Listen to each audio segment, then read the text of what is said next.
we are going to see the gross anatomy of ear. So as you know that the ear, which is an important organ mainly for the sense of hearing as well as the equilibrium or the balance. So now we will see what are the important parts or gross anatomy. Okay. So while coming to the ear, we can say that the ear, there are three important areas or three important parts. So what are those? We will see. The first one, it is the outer ear or external ear. Then the middle ear, it is an air-filled cavity, we can say. After that, there is an internal ear. So the internal ear, generally we can say the organs, or that is a fluid-filled area, we can say. First we will move to the external ear. So if you come to the external ear again, which contains auricle or pinna, and there is a tube that we called as external acoustic meatus or auditory canal. And there is one more structure, it is a membranous structure that is termed as a tympanic membrane.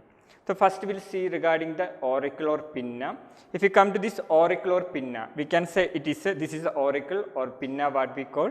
It is nothing but it is a flap-like structure, and the main function is to collect the sound waves, and it is mainly made up of fibrous cartilage, we can say. And if you come to this pinna, so there is an outer rim-like structure. This outer rim-like structure, we can say it is a helix. And just below the helix, there is a Y-shaped another ridge that is termed as an helix. And already I told it is made up of fibrocartilage, and just inferior to this one, there is a fleshy structure which is covered with the skin. This is termed as an ear lobe. And in this pinna, you can see that there is a fossa. Fossa is nothing but that is termed as a depression. So that is termed as concha. And now we will see the external acoustic meatus or external auditory canal. It is a tube, roughly S-shaped, and the length of this particular tube is approximately 24 millimeter. And now we will move to the tympanic membrane. So this is the structure, what you see, it is a tympanic membrane. So that separate our external ear and with the middle ear. And now we will see detailing regarding this tympanic membrane. So if you come to this tympanic membrane, so it is having two surfaces. So this surface, which is near to the auditory canal, it is mainly covered with the skin, and the another surface. So here you can see that certain structure is attached.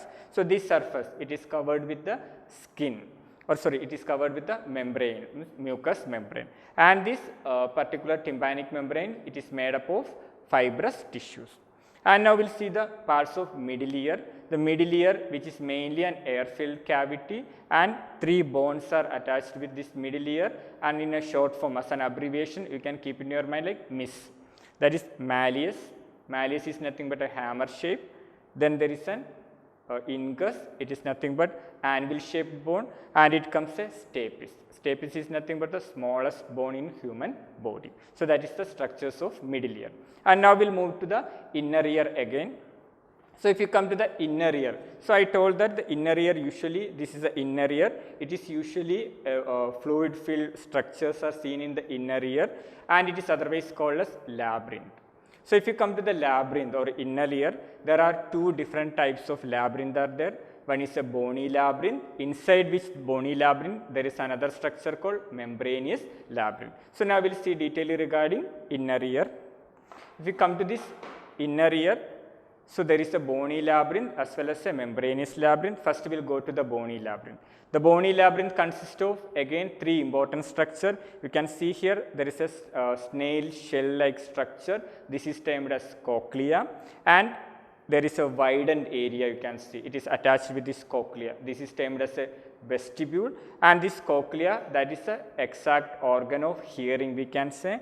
And while coming to this vestibule, it is the exact organ for equilibrium or balance. And with this cochlea, means vestibule, we can see that three semicircular canal which is attached to this vestibule. So these are the parts of bony labyrinth. Now inside, if you go to the cross section, there you can say that the membranous labyrinth, means inside this bony labyrinth, which contains certain membranous structure, that is termed as a membranous labyrinth. Again, it contains the same structure, cochlea, vestibule and semicircular canals. If you come to the cochlea, so if you go to the cross section, we can say it is having a 3 different layers. So what are the 3 different layers? You can say that scala vestibule, scala media and the scala tympani. And if you come to this scala vestibuli and scala tympani, which contains a fluid called perilymph, and if you come to this scala media, middle layer, that contains an organ of Corti, that is the exact organ of hearing, and which contains a fluid which is termed as endolymph.